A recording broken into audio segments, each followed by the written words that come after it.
Welcome to the Worship Band Builder Podcast, where we are working with you to lay the foundation for skillful worship. This is Eric Roberts, and this is my co-host, Emily Roberts. Hello. All right, and today we're talking about how often and how to introduce new songs to your worship team. And, I think there's some really key elements to this, some key techniques to use for this. And if you don't do this right, it can be a complete disaster long-term, right? True. You're not wrong. I am not wrong. I'm often wrong, but at this time, I'm not wrong. Okay. So how many songs do you think that a worship leader should introduce, say, in a year? Probably like 10. 10? I was thinking even maybe like 6. Maybe. 10 would be the top. I was going to say 12, but then I thought, well, every month you might not be able to get them all in, so. And that was my initial, when I sat down to think about this, I thought the maximum number of songs I would introduce in a year would be one a month. One a month. That's key. No more than that, for sure. That's the key. How often should you? And my answer is no more than one a month. No more. I agree. No more than one a month. And it could be less than that. You throw in Christmas, Easter, special events, that kind of stuff. It could be less. So that's why, Yeah, 6 to 10. That'd be a good number. And we're talking about core songs that you're trying to introduce that you want to use right, within not your a time. Special that you throw in for Easter or Memorial Day or what have you. Right. So I guess let's ask that question then. How many songs are in your catalog? Probably, like your whole catalog of real songs that you're singing a lot. What do you think? Songs that are in regular rotation? Yeah, songs that your church sings that they know if they heard the song on the radio, it would make them think, "Oh, that's my church's song," or whatever. Boy, that's getting tougher to say because I feel like the songs are switching out much more quickly than they used to. Yeah, that's true. Back in the day, we had a folder, 80 songs. I'm talking about core songs, 50 to 80 to 100. 100 would be okay. You could say I'm going to have 100 songs. And that's what I did. I would take my spreadsheet. I'd have 100 songs in there, and I would kind of rate them by popularity. And there would be a top probably... Popularity across the nation or just with your church? Yeah, with my church, but it starts with the nation. So I would start with the national CCLI top as I'm picking, and we'll get to that part, I think. But the idea that on my list of 100, I'm probably doing 30 songs in rotation at any given time, maybe 20. Right, that sounds more like it. There's probably like the top 20 or 25, and then there's probably like the next 15 that are like a little bit good, but not all. And then you have some, so you're like 50 to 75 songs. I'm not trying to hold you down and say you can't have, that's why my list would probably be 100, but I'd probably be rolling off the top 50 or 40. Right. Week to week. And then you're adding one song maybe a month, and then you're knocking off a song or two a month of your list. Like, yeah, we're never going to do that one again, because it's old and we're kind of keeping that fresh. But there's something, that I like about church. When I go to a church, and we've been to different churches, and you'll hear songs they're singing, and you're like, oh, that's, so when you hear it later on the radio, it makes you think of that church or that time. And I think that's part of the key of picking a good list and rotating them heavily is people are familiar with them, and they even become a part of their faith walk in that era of their life. It's a song that their church sings. If you have too many songs, you'll never have that. That's the big mistake. You have so many songs that they don't know what's going to happen. They're not singing. A lot of people on worship leader forums will say, people are just staring at us. They're just, if that's happening, it's most likely your song selection. And it's a really artistic and creative thing to try to figure that out. What songs are really hitting with your congregation and then keeping them in the top rotation? Well, I don't think you can judge what has connected with your congregation until you've played it 4 or 5 times. Because the first couple of times, they're just learning the song. And you have to assume that the only time that they are hearing or even trying to learn this song is on Sunday morning at church. Everybody's not listening to K-Love.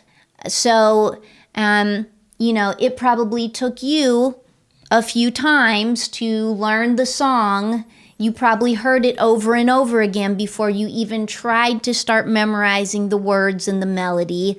So you have to give your congregation that same permission to learn the song. Right. And I was talking to a church and they said, well, we tried this song and everybody stared at us. And it was a really popular song that does really well. And so I just thought, well, how many times did you do it? And they said, well, it was our first time. That is going to be awkward. So let me tell you this. Our church, we did a song, Shout Hosanna. And I really liked that song because I came from a church that did it a lot. And they liked it and they picked it and we kind of did it. And I think the second time we led it, the worship leader was like, well, I don't know if it was really hitting, I'm not really sure. And I was like, yeah, I think it's going to hit. I think he's like, okay, yeah, we'll keep going. We'll keep doing it a little bit longer and we'll see. I had the gut feeling that it was going to hit, and now we're singing it a lot more, and I think it is hitting. And when I mean hitting, like people are they're getting it. It's a great song. I could see the potential, but the first couple times we did it, we kind of had that talk. Like I was like, yeah, I don't know. It didn't seem like they just really stared at us the whole time, and he was like, yeah, I don't know if they're getting it, but they're still doing it. I think they did it Sunday. Oh, is that right? So you see, I think it takes a little time to grow. So here's how I do it. And it is a talent. It is a craft in itself to find songs that fit your congregation that you can do. You have to be very perceptive, and you have to get off of there's a lot of songs I love to do and I love to listen to right here in my studio that I would never do at church. And I'm like, sometimes I'm sad about that. Like I'm never going to get to do that song, but it's not going to go. You have to key in on what's going to work and then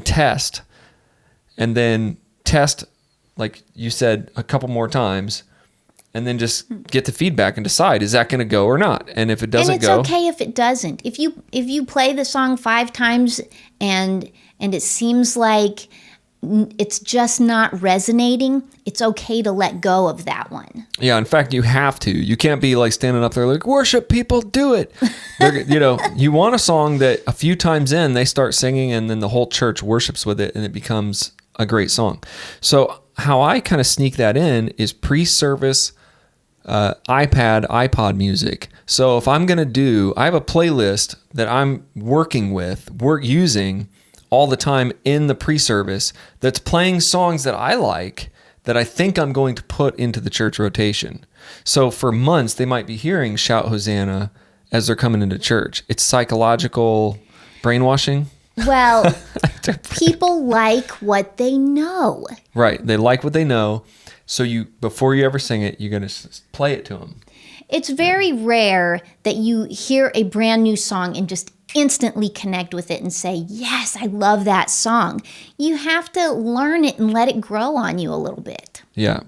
And that's why CCM radio, country radio, they do this to us. They play us a song, which could be stupid. And after about a month, we're like, that is a stupid song. And then a month later, we are like singing, and then we buy the album when we love the song. It happens over and over again. And they do that to us. If people were still buying albums. Yeah, if they bought albums. But that's what happened. When you hear the song, you think it's dumb. I've really liked Brad Paisley. A couple of his songs, early days when I was listening, I heard him, I'm like, that's dumb. And then, a year later, I'm like playing them, and I like the song. So introduce it to them slowly, sneak it in, use it pre-service, if you do special videos, start working ahead and finding that song. I look to the top CCLI. I'm not saying they have everything figured out. I'm not saying every song on there's good, but I look at those songs first. What's the number 1, number 2, number 3? What are people singing? What is the radio playing? If people are listening to the radio, then they're already familiar with those songs, and it gives you a little bit of an edge when you go in that first time playing it. You will have some people in the congregation that can join in and sing immediately. Right. You need little wins, and you need to do it over a longer period of time. So That's how I choose the songs. CCLI, I do radio, I do just my own, I know who I like. I like Paul Blosh, I like Chris Tomlin, some of these guys, Lincoln Brewster, but I'll listen to some of their new albums and be like, no, those six or seven or eight or nine of those 10 songs are not going to work at my church. So I'm looking for gems. You've only got 6 to 10 a year. Right. So you're just looking for that one song to add. If you do this consistently, then your whole 25 or 30 songs in your top list are going to be really good songs. In other words, you can look and just pick any of those songs out of those 30 and know that your congregation is going to be like singing and worshiping. And they're really the final say in this, because it just doesn't matter how cool you think the song is. Unfortunately, it doesn't. I mean, I've had to give up a lot of those good songs because they just weren't the right song for that church at that time. So let's go into how these are a little more technicalities. What key to play the song in, what arrangement to use, and then we'll talk about how to know if the congregation connects with it, and how do you know it's a super flopper. So I think let's start with the arrangement, because the go-to is always to try to make it sound like the radio version, the original recording of the song. But that doesn't have to be it. If that doesn't suit your band, you can make some changes. You can make it your own. You're going to have to. Most of you out there are going to have to. Because the arrangements that are on the records right now, Hillsong, Elevation, any of these guys, they're way above a 4-piece band. Okay. As long as you're sticking with the original melody and the original lyrics, then the arrangement is open to interpretation. The rest, that's more forgiving. It's really the melody and the words that need to stay in place. And some of these really cool songs, Lion and the Lamb, I mean, it has that intro lick. You're going to want to try to play that on the keyboard or the guitar. Yes, if it's got a recognizable riff in there, you want to try to nail that. Yeah, and I know a lot of you guys are new at this, and some of you are smaller churches, and I've struggled with this my whole ministry, and I think I'd be struggling even harder now with if I was like the lead band leader, because the arrangements that we hear on the radio are so produced, and our worship leader is phenomenal at this. He'll just say right up front, I know there's 7 guitar parts in here, just make one that, play the one that sounds good or whatever, because there are like 5 guitar parts in that song making it sound like that. So when you come in as the electric guitar player, you're kind of like, well, I can't sound like 7 guitars all at once. I can sound like a few, but most of us can sound like one.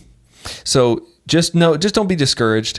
And also with the keyboard and stuff, there's also usually 4 keyboard parts, and they're also, a lot of them are sampled in loops. Okay. So you're not going to play that on the keyboard. So this is going to make us all feel inferior and weird, and it sometimes makes the song sound funny and off because we're not doing what we heard on the record. So you have to work on your own arrangement. You have to break it down. Think Beatles, think 1990s rock and roll, country.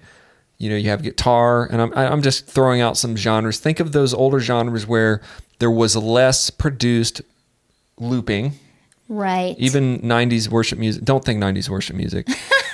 Think more like, think Beatles, think old school rock, guitar, bass, drums, and maybe a piano player, and that's all they had. Look, with 4 good musicians. Well, the Beatles didn't have a key player. Yeah, a key player. But like the country guys will have like one lead instrument, a rhythm guitar player, a bass player, and then they kind of... The key to this is, and this isn't part of this podcast, but since we're landing on arrangement, let's just throw this in here and we'll do an arrangement episode. The key to this is get a really good drummer and bass player and lay them down and don't let them stop. They're always going to go. My drummers would always, like in the early days of before I could train them in, I would soften down a little bit, and the drummers would start softening down, and the bass players everybody would soften down all at once. I'm like, guys, you have to keep playing. So drummer, bass player, just lay it down and keep playing. And then you can sing, you can play acoustic. Anything you put on top of that is going to sound good. So that's just a little tip on arrangement. Get a really solid drummer and bass player and let them Let them lay down the rhythm and beat. Solid, meaning consistent, can keep a tempo. And keep playing. So even on a slow part or a soft part, they don't get all soft and weird and everybody gets awkward and then the song sounds like it's going to end. So you just like the drummer should be pushing forward and the bass player should have that low foundation. And then the arrangement could really, if you listen to music, really listen to production, it could be a really great vocalist, a drummer and bass player, and it could sound like an entire band, right? Yes. Well, and your drummer and bass player, they don't have to be virtuosos. They just have to be able to keep a solid, steady beat. Yeah, keep a steady beat and keep playing. So just work on the arrangement, okay? And then the key to play the song in, that's the other thing. When you're picking a new song, you got to pick a key for your voice. Okay, we talk about this in our vocal foundations. There's every range of voice out there in the congregation. So you have to do what makes you sound the best as you're leading it. Yeah, and because you just can't make everybody happy with the key that you pick. Exactly. I'm a baritone, and so these tenor worship leaders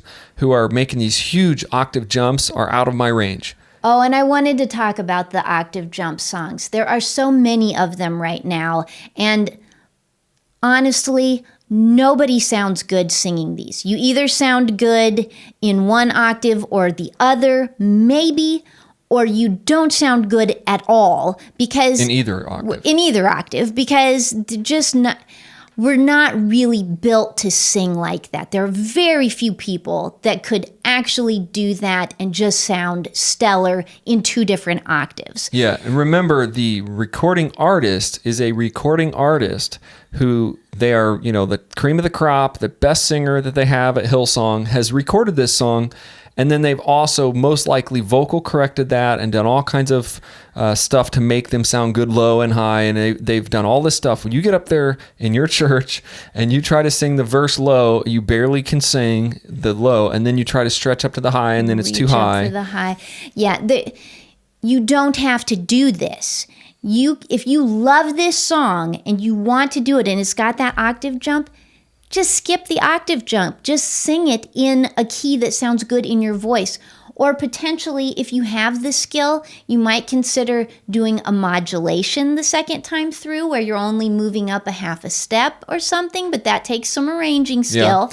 Yeah. Better yet, you could get you could sing the verse. I would sing the verse. Have two different singers. And Emily would sing the chorus because it would be, and sometimes it just feels like that. It's like, I can sing these verses, but when we get to the chorus, I'm going to switch to harmony.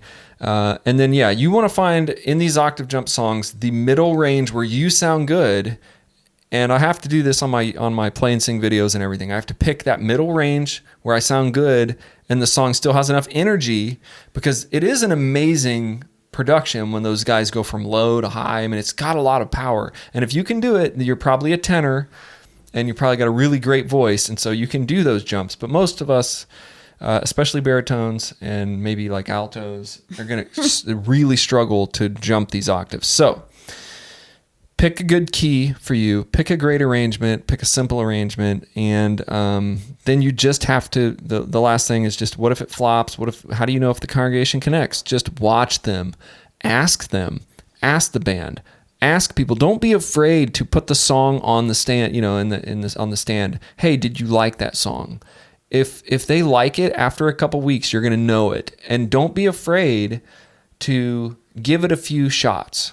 Don't be afraid. People will come and tell you. Yeah, they'll say, don't be afraid to give it a couple weeks, to do it once and then wait a couple weeks. So when we're introducing this, I forgot to mention this, so we'll just introduce this at the end. I usually introduce the song through secret subliminal messages, through through playlists and stuff like that. And then I usually will play the song in the service as an opener. Okay. It needs to, the first time you play the song, it needs to be the first song on the set list, because that is when people are coming in and you're not going to get a lot of participation on that first song anyway. That's when they're coming in and getting comfortable. They're just kind of acclimating to their surroundings. They're looking at what you're wearing. They're figuring out who came to church. They're, resolving themselves to, yes, my children are settled in the kids area. They're fine. I remembered to bring everything I needed. all of those brain things that they have to check off before they can really participate. So it's an ideal place to put a new song. Yeah, put it in the pre-service music for a week or two, then put it in the first position. Then if you think you're going to like it, you could put it in third position. But I'm talking about like first song, second song. If you put a brand new song in third position, it will flop. You really got to be careful about doing that. If it's a slow song, put it in the offering for a couple weeks because they're just going to sit there anyway. So you have to strategically place the song. You cannot. I have almost always flopped a new song in position 3 or 4. You have say you're doing 4 songs, opener, second, third, fourth. Your fourth song has to be one they really know and love. You can't put a brand new song in fourth or you lose everybody. It's like a worship experience killer, and third position is really bad too. It's really one, and like I said, if it's super slow song and it's going to be weird to open with it, put it in the offering, put it in the communion service a couple weeks until they really know it, and then you can put it in position 3. So if you see this is very a strategic movement to introducing a song. You cannot just, especially in this new modern, if you're building a band, you have to pick songs they love. The last thing I want to say, for our youth band that we're working with right now, we probably have, literally, we've been doing this for a while, and we had some interruptions with the COVID thing and all this shutdown, but we have about 6 songs, and we've been practicing and doing this for 6 months. 6 songs. It's all because they're young musicians. We're still learning. The youth group is young. They're still learning to sing, and you always want them to just feel like it's comfortable. It feels weird to keep coming back to youth band rehearsal every time with the same song, but the kids that are doing it with us love it. They get it. And then the kids in the youth group, they know those are the songs. So treat your congregation that way too, especially if you're introducing this new worship style, if you're introducing a new band. You don't want the song. You want the song to create the familiarity. That way, if you got a new instrumentation or all this weird new stuff you're kind of putting in, the songs become comforting, but only if you keep it small. So 5-10 songs, and just keep rotating them.